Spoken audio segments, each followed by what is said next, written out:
I was always my best when I was with her. I went to the prom with her. How about that?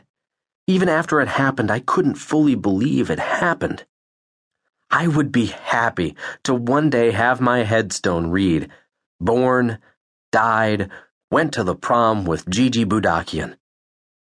I could have taken the limo driven by my dad's cousin Rollo, but there were problems with that.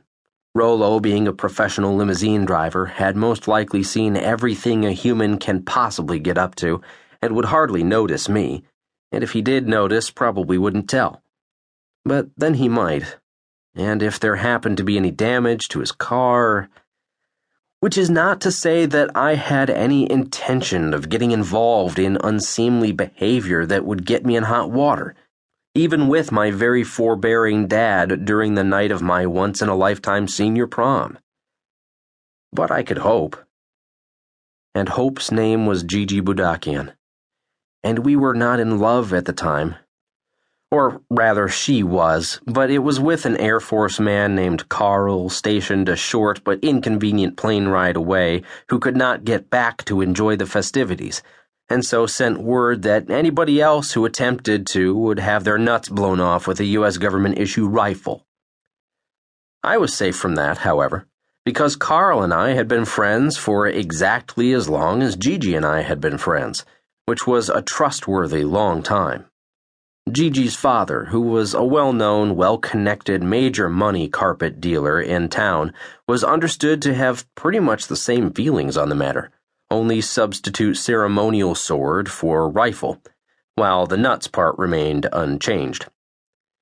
And me and Mr. Boudakian also lacked that critical several years friendship. I got the okay to take Gigi because of quarterback Ken, with whom we would be double dating in his father's Lexus. Ken was out of the Gigi running as a potential boyfriend from the beginning, as a result of his being a blood relation of the Boudakians in some distant way that would not have prompted Ken to remove himself from the running, but there you go. And now he had a kind of bombshell girlfriend of his own. I was deemed suitable because Mr. Boudakian felt the Sarafian-ness of my father's surname canceled out the McTavishness of my mother's, and because he didn't know about the O'Brien half of my dad that made things 3-1 against my Armenianness. But since it was a wholly unfair system anyway, I felt justified in shutting up about it. And because Gigi and I had been on friendly and honorable terms during the whole time of her serious relationship with her true love Carl, I could be counted on not to try anything.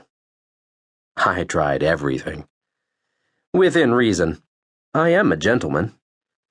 But I did find myself, throughout what was all in all a really lovely evening, making a minor nuisance of myself. I couldn't help it. Hadn't planned it, did not approve of it, but carried on with it. We danced, and that was fine. Ate, and that was fine. When they came around with the traditional beef or turkey question, the staff didn't even flinch when I told them both. And they took me seriously, gave me both. In food terms, this was the greatest date I ever had. I nearly called Ray to tell him about it right there on the spot and have him come see. The music was not good, but not a problem. Conversation was consistently light, funny, rude within reason.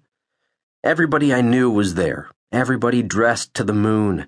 Everybody was everybody's best buddy. Everybody was exuberant, and everybody wanted everybody else's date.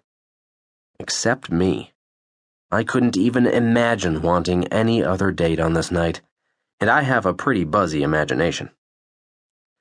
The problem was, she couldn't keep her hands off me. Couldn't keep her hands off my hands, actually.